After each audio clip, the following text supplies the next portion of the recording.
Olá, turma. Retomando, nós agora vamos ver como se constrói, como é que é um artigo científico, tá bom?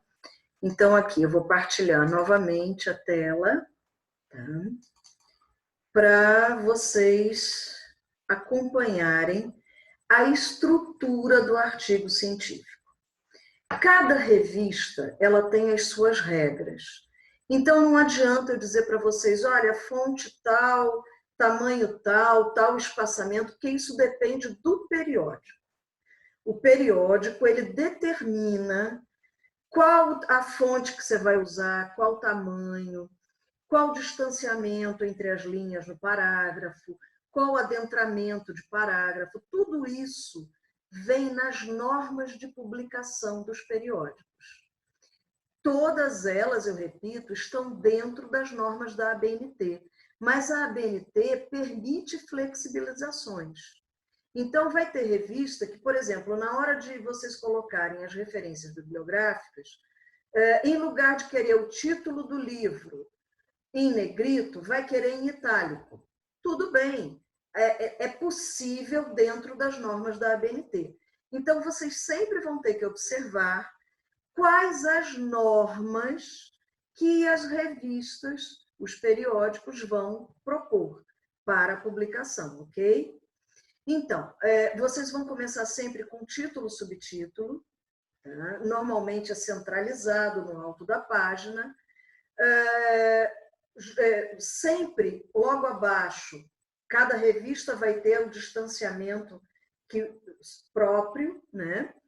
O nome do autor vai depender, tem revista que você coloca seu nome normalmente, tem revista que diz para você colocar primeiro o sobrenome com todas as maiúsculas, vírgula, e o restante do nome só com as iniciais maiúsculas.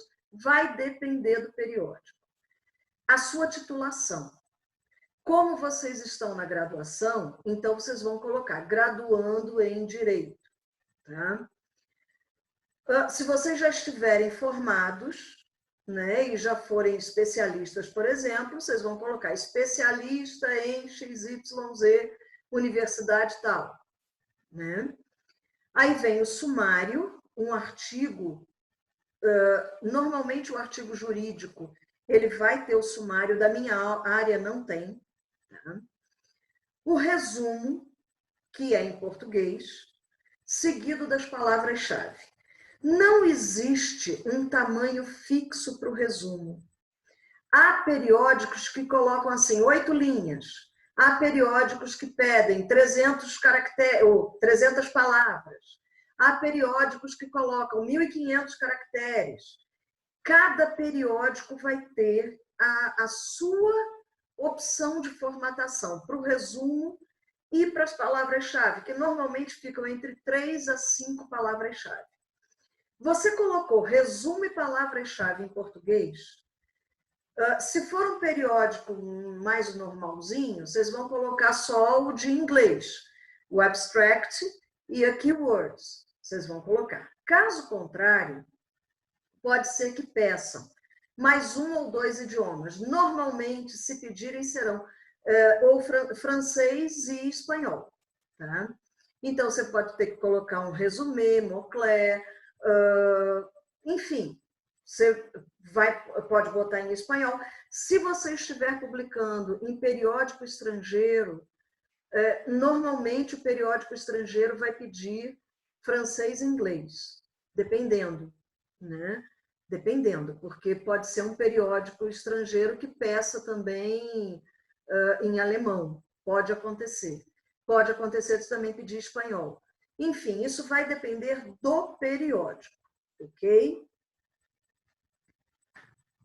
A gente, continuando aqui a estrutura do artigo científico, vocês vão, depois de todos esses elementos, vocês vão fazer uma introdução. Essa introdução, ela vai depender, eu até especifico isso no paper, mas normalmente o periódico já diz o tamanho que você pode usar de introdução, tá? Aí depois você vai ter o desenvolvimento, você tem seções e subseções. Não são capítulos, porque é um artigo científico, então você vai ter uma seção, você pode ter dentro dessa seção uma ou duas subseções. Como é um artigo, não façam mais de duas subseções. Tá? E as conclusões. Normalmente, no artigo científico, são conclusões provisórias, porque são conclusões do seu estágio de pesquisa. Né? Você nunca pode ser muito taxativo, você tem que construir o texto mostrando que isso é um processo. Né? E as referências bibliográficas, no final. Se você usou imagens, se você usou gráficos, você pode colocar, depois das referências, você pode colocar essas fontes, enfim, tá? Ou dentro das referências. Isso vai depender do periódico. O periódico vai te orientar o que fazer. Os artigos, em geral, eles podem ter de 15 a 30 páginas, vai depender do periódico, mas em direito eles ficam... Um artigo bem pequenininho tem 20 páginas. Tá?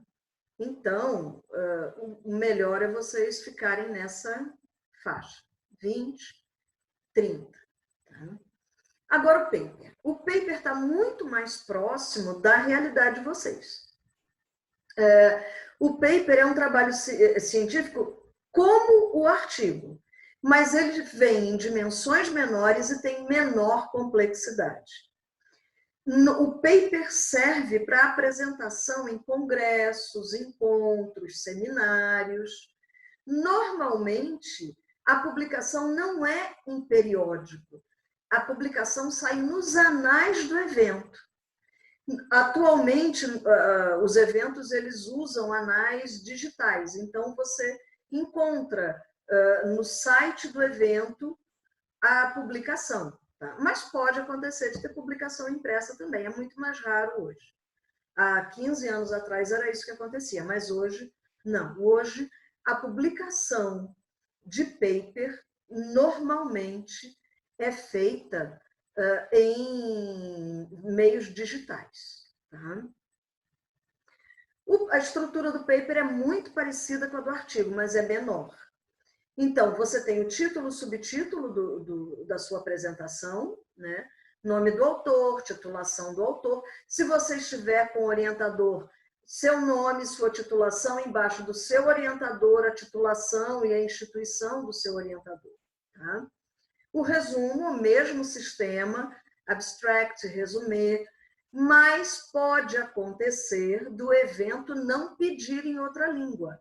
Aí você vai ter só o resumo e as palavras-chave. Eventos internacionais pedem em outro idioma. Além disso, você vai ter de 3 a 4 parágrafos para uma introdução. De 2 a 6 páginas para o desenvolvimento. 6 páginas é exagero, vocês não vão conseguir ler, tá? Nem apresentar. Então, o ideal é que vocês fiquem assim, 3 a 4 parágrafos de introdução, 3, 4 páginas de desenvolvimento, tá? Mais 3 a 4 parágrafos de conclusões e as referências bibliográficas, que não podem ser muitas no paper. Tá? No paper, você tem uma média aí de umas 10 referências bibliográficas, 10 a 12. Mais do que isso no paper não funciona. Então, o que a gente tem que ver? O paper ele vai ter, no máximo, 7 páginas. 8 estourando muito, gente. 8 já é demais. Por quê? Porque a leitura do paper tem que corresponder ao prazo de apresentação que cada evento tem. Né? Então, às vezes, tem muitos inscritos e o evento coloca 10 minutos para cada apresentador. 10 minutos para você falar, 8 páginas é um absurdo, 7 também.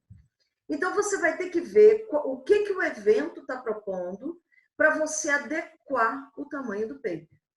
Mas a ideia é a mesma do artigo. Tá?